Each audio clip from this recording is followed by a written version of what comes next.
పెళ్లి చేసుకోకపోతేనేమో ఇంట్లో చంపుతారు, చేసుకుంటేనేమో చేసుకున్న అమ్మాయి చంపుతుంది. పోనీ ఇదంతా కానీ లవ్ మ్యారేజ్ చేసుకున్నాము, అట్లా కూడా సేఫ్టీ లేకుండా అయితే అయిపోయింది. నాకు బ్రోడ్ ఏం చేసిండు, లవ్ కమ్ అరేంజ్డ్ మ్యారేజ్ అంట, సిన్సియర్గా లవ్ చేసి ఇంట్లో ఒప్పించి పెళ్లి చేసుకున్నాడంట. అయితే బ్రోకి హైదరాబాద్లో ఒక బిజినెస్ ఉండేది, ఆ బిజినెస్ మంచిగా రన్ అయ్యేది. సడన్గా బిజినెస్ డౌన్ అయిపోయింది. బిజినెస్ మంచిగా నడిచినా నడవకపోయినా కూడా అమ్మాయిని అయితే ఎప్పుడు ఇబ్బంది పెట్టకపోయేటోడంట, చాలా మంచిగా చూసుకునేటోడంట. వీకెండ్స్ వస్తే సినిమాలు, షాపింగ్లు, ట్రిప్పులు అట్లా మస్తు చూసుకునేటోడంట. అయితే ఒకరోజు కొంచెం బ్రోకి సిగరెట్ తాగే అలవాటు ఉందంట. సిగరెట్ తాగని పోతుంటే ఆ బ్రో ఫోన్ స్విచ్ ఆఫ్ అయిపోయింది అనేసి వాళ్ళ వైఫ్ ఫోన్ తీసుకొని వెళ్ళిండంట. అయితే ఎవరో ఇన్స్టాగ్రామ్లో కాల్ చేసిండంట, నైట్ టైం, మిడ్ నైట్.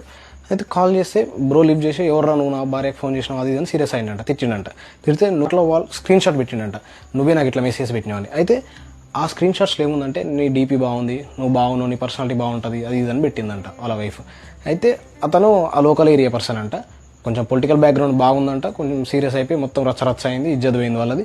సరే అని రీలోకేట్ అయిపోయారు. జాబ్ వచ్చింది, హెచ్ఆర్ జాబ్. మళ్ళీ మంచిగా లైఫ్ రీస్టార్ట్ చేశారు, ఫ్రెష్గా, సూపర్ ఉంది, అంత బాగానే ఉంది. అయితే బ్రో సడన్గా ఒకరోజు ట్రిప్కి పోదామని తిరుపతి పోయేవాళ్ళంట. ఒకరోజు తిరుపతి పోదామని ఫిక్స్ అయ్యారు. తిరుపతి పోతుంటే ఇవి హ్యాండ్ ఇచ్చిందంట, ఏం రానని. సరేలే అని వదిలేసి వెళ్ళిపోయిందంట.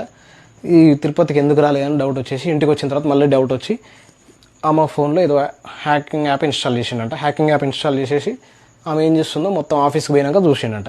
చూస్తే ఆ బ్రోకి ఒక్కరికి కనపడకుండా డీపీ పెట్టిందంట. స్టేటస్ ఒక్కరికే కనపడతట్టు ఎవరికో ఒకరికి స్టేటస్ పెట్టిందంట.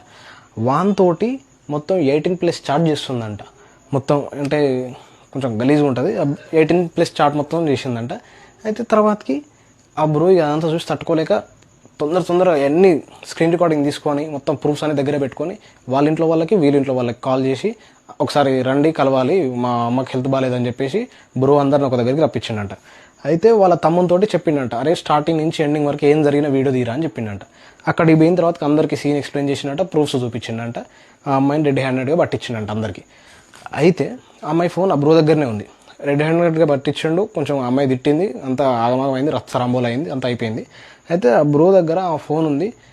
ఆ ఫోన్లో ఫోన్పే ట్రాన్సాక్షన్స్ బాగున్నాయంట, ఇట్లా 150, 100, 200 అట్లా అని.